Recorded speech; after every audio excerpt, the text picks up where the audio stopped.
the one and only Senator Rodante Marcoleta.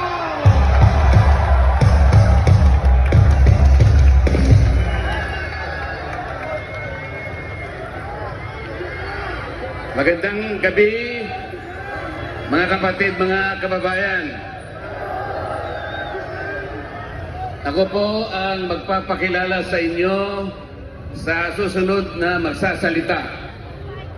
Siya po ay matagal kong nakasama sa House of Representatives. At ngayon ay kasama ko pa sa Senate of the Philippines.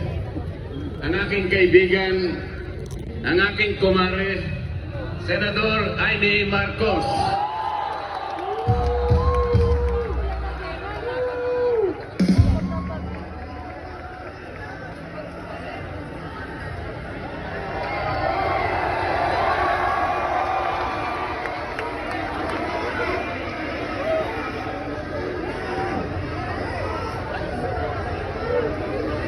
Magandang gabi po sa inyong lahat, mga mahal na kapatid. Ka-Israel, ka-Bien, ka-Erz, ka-Arnel, lahat ng ating minamahal na kapatid. Higit sa lahat ang classmate ko mula Congress hanggang Senado, Senador Manong Dante Marcoleta. Napakahirap po ang pumunta, tumayo at magsalita sa inyong harapan. Pero noon pa man, alam kong walang madali kapag ikaw ay Marcos. Nanginginig ako at ang aking boses, hindi dahil ako'y natatakot sa inyo, kundi dahil nalulungkot po ako.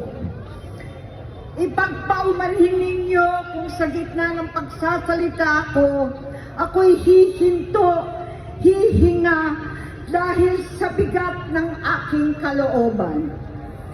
Pero hindi yan ang dapat kong ihingi ng paumanhin. Hindi yan ang kasalanan ko sa bayan na dapat ihingi ko ng tawad.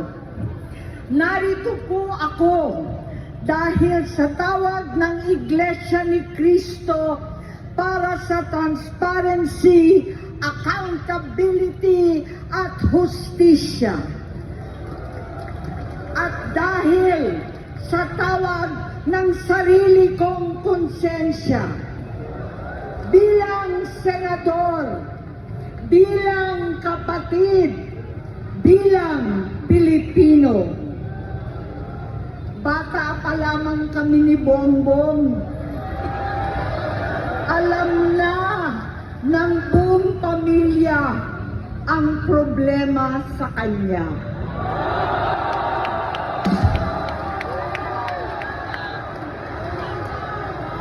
Sa totoo lang, mababasa naman ng lahat ang mga testimonya ng aking ama patungkol sa kanyang ugali at gawain. Noon, dahil may tatay pa kami, hindi ko pa siya responsibilidad. Noong tumatanda, ay mas naging nakakabahala. Batid ko na nagda-drug siya.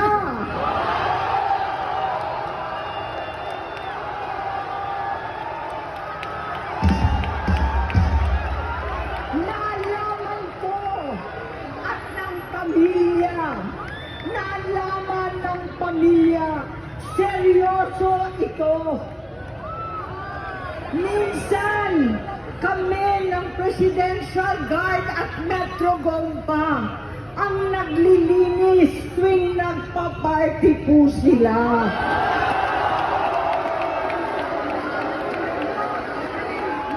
Namuhay kaming magkakapatid sa ibang bansa, kami-kami lang.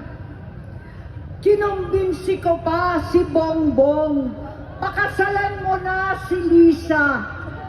Naisip ko noon, kapag nag-asawa siya, malalagay na sa tahimik at magkakaroon ng direksyon. Ang laki ng pagkakamali ko. Mas lumala ang kanyang pagkalulong sa droga.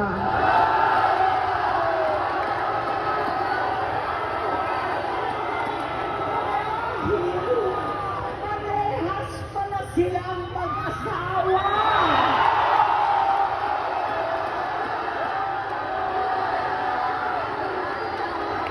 Naging gobernador siya ng Ilocos.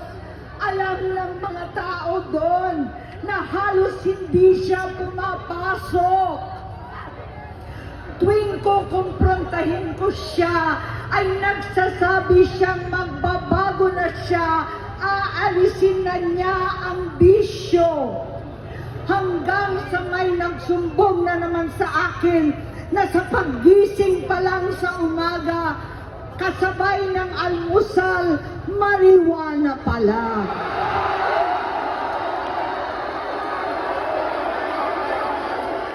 Maghapon sila. Lahat sila nagiinuman at gumagamit ng cocaine.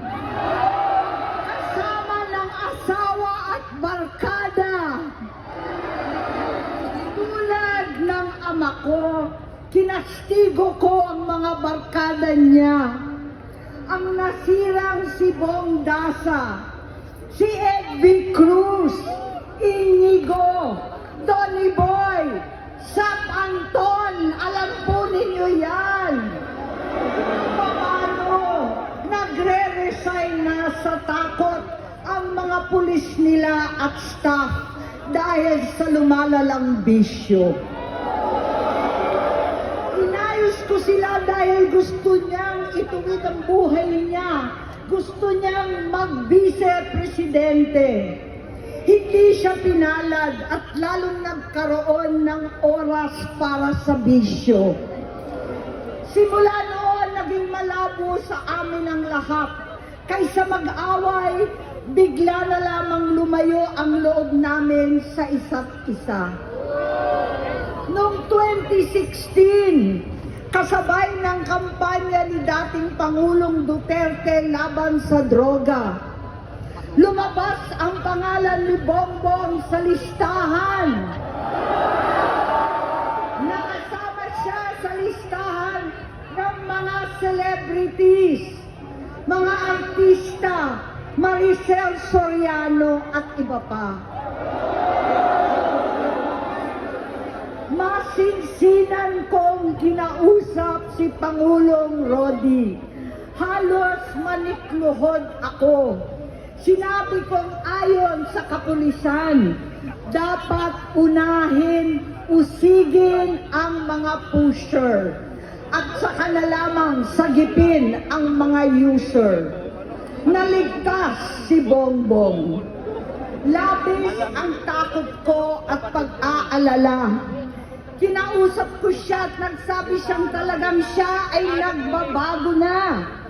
Muli at lagi, hindi ako nawalan ng pag-asa. Ako'y naniwala ulit. Mula noon na natatanggap ko na lang na balita tungkol sa kapatid ko ay regular na pagpapadoktor. Kaya kumalma naman ako. Inisip ko, totoo, dahil na-opera na ang tuhod niya sa gout. Siguro, totoo na ito. Hanggang nito, nalaman ko na tuloy ang paggamit niya sa mga party na garapalan naghahain ng droga. Pinagmamalaki pa ng mag-asawang kayang-kaya nila ang microdosing ng cocaine. Hati-hatiin daw para 4 na beses sa isang araw. Hindi mabibisto. Ang pampapadoktor, pinalabas nila ang pag-stem cell. Nagpapalit daw ng dugo, nagpapa-blood transfusion. kayang-kaya raw. Hindi ko maintindihan ang pinagsasabi. Noong 2021, kahit papano, nagkikita kami at nagkakausap. Sumamba siya sa akin, talagang hinintunan niya. Naniwala ako kasi sabi niya gusto niyang tumakbo. Ang sabi ko, tutulong ako sa abot ng aking makakaya.